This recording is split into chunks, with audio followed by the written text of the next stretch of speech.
Je m'appelle Mathieu Rigouste, je suis fils d'une institutrice de maternelle, j'ai grandi en banlieue parisienne, je suis petit-fils d'ouvrier. J'étais construit comme un mec blanc, c'est-à-dire j'ai grandi dans les quartiers ségrégés de la capitale de l'impérialisme, avec des privilèges, c'est-à-dire il y a des bouquins à la maison. En tant que blanc, je subissais moins la discrimination policière, la misère sociale, des choses comme ça. Du coup, il y a des choses que j'ai pu observer, d'autres choses que j'ai pu comprendre que parce qu'on me les a montrées, mais j'ai aussi pu voir évoluer les formes de domination, de ségrégation, d'oppression, d'exploitation appliquées dans les quartiers populaires pendant une trentaine d'années. Et, euh,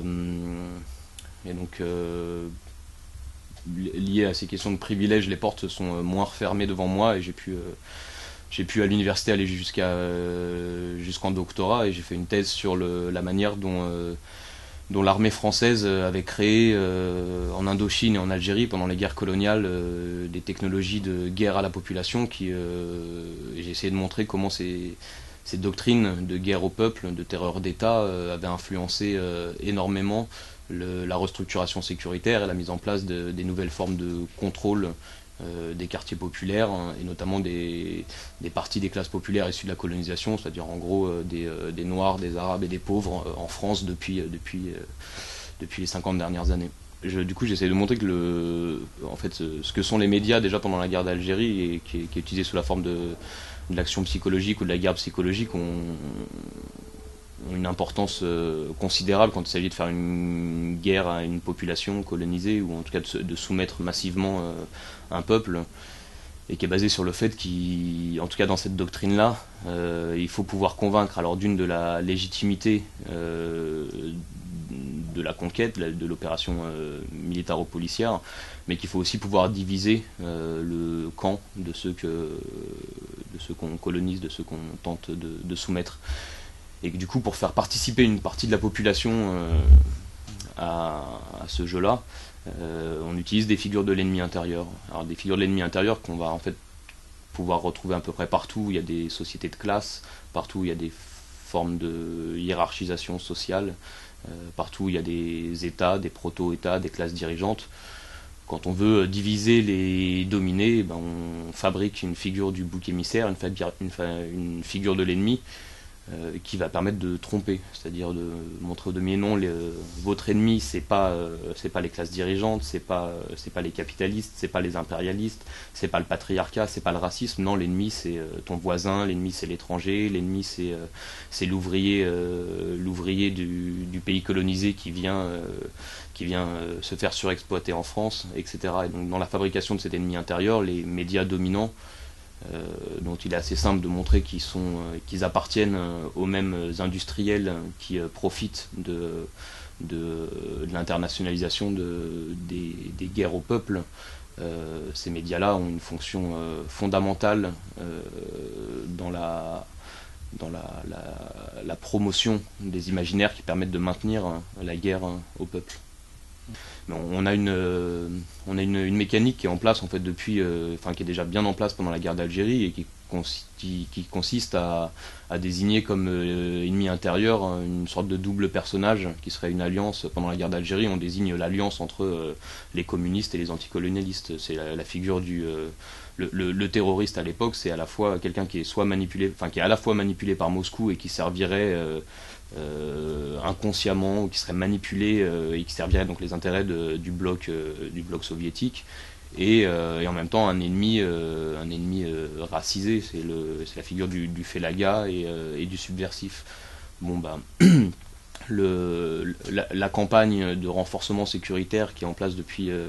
la fin de la bipolarité, depuis le début des années 90, en France est organisée autour d'une figure qui est comparable, d'espèce d'ennemi intérieur à double visage, qui serait l'alliance entre, encore une fois, l'insoumis issu de la colonisation, alors musulman, etc., qui va être décrit comme potentiellement islamiste, potentiellement terroriste, etc. Et donc cette partie-là, une figure socio-raciste, et la figure du révolté et du révolutionnaire, c'est-à-dire ce fantasme, qui est une peur, qui a un fondement qui a un fondement réel, c'est-à-dire que l'État, et l'État impérialiste en particulier, a absolument besoin de désigner à l'ensemble des classes populaires l'alliance entre entre révoltés, révolutionnaires, suropprimés, surexploités comme une menace absolue. Et qu'en fait, en réalité, est effectivement une menace pour le pouvoir en place, mais il s'agit de le présenter comme une menace pour la population elle-même. Ce qui fait que l'État, sa police, son armée, du coup, interviennent pour sauver la population, malgré elle, d'elle-même, d'ennemis qui proliféraient à l'intérieur d'elle. Et donc de faire passer en fait un système d'encadrement, de répression, de surveillance, de contrôle des classes dominées et des strates les plus dominées de la population comme une opération de protection, du peuple. Alors, ce que j'essaye de montrer dans mes travaux, c'est qu'il y a une coopération structurelle et systémique entre les grands États impérialistes, et donc entre leur manière de réprimer le peuple, et qui est en place en fait depuis les guerres coloniales. C'est-à-dire que l'école de formation à la contre-guérilla et à la pacification, le CIPCG d'Arzow en Algérie, qui est un peu le centre emblématique où a été systématisée la doctrine de la guerre révolutionnaire, le modèle de contre-insurrection français. Bon, dans les dernières années de la guerre d'Algérie, il y a des émissaires israéliens qui y passent et qui viennent se former, qui viennent apprendre ce que l'armée française a réussi à inventer comme modèle de terreur d'État et d'écrasement des populations insurgées. Et depuis ce moment-là, se sont mis en place des coopérations institutionnelles. Les États israéliens, français, nord-américains, anglais, etc., organisent régulièrement des rencontres entre leurs états-majors, entre les spécialistes, les réseaux de spécialistes de ces questions-là, où on s'échange énormément de choses. C'est-à-dire que la France a inventé à la sortie de la bataille d'Alger le mythe d'une excellence française en termes de répression et de maintien de l'ordre, qui lui permet de vendre ses matériels, ses doctrines, de mettre en place des réseaux de coopération où elle envoie ses émissaires, ses spécialistes de la contre-insurrection un petit peu partout dans le monde. Mais qui en fait est une sorte de mythe publicitaire, puisque si la bataille d'Alger a été effectivement un vaste programme d'écrasement et de terrorisation par l'alliance de la police et de l'armée, ça n'a pas abouti à soumettre le peuple algérien. Un an après la bataille d'Alger, en 1958, le FLN s'est reconstitué dans Alger. 2 ans plus tard, il est beaucoup plus fort parce que vu la violence qui a été envoyée sur la population colonisée d'Alger, ben le mouvement révolutionnaire est beaucoup plus fort. En l'occurrence, il s'agit d'un mythe, l'excellence française. Par contre, du coup, quand Alliot Marie proposait ses services à la Tunisie, au début de la révolution tunisienne, pas mal de médias s'étaient un peu offusqués, indignés de dire quoi, la France veut proposer ces méthodes. Mais en fait, la France propose pas ces méthodes depuis quelques années. Elle forme directement, techniquement, les armées et les polices des États néocoloniaux qu'elle a participé à mettre en place depuis le moment néocolonial, depuis les guerres coloniales. On a un système de coopération et de sous-traitance impériale qui permet de vendre et de promouvoir des techniques d'encadrement, de surveillance française un peu partout dans le monde. Ce qui ne veut pas du tout dire que ça fonctionne parfaitement et que la France a inventé une méthode qui permettrait de dominer parfaitement des populations. Ça n'existe pas et ça n'existera pas. Tout le mythe de l'intifada des banlieues qui est brandi dans tous les médias dominants qui cherchent à justifier une intensification de la répression en France et une solidarisation explicite, parce qu'en fait implicitement elle a toujours existé, la coopération entre la France et Israël, mais qui cherche à justifier une intensification aussi de la solidarité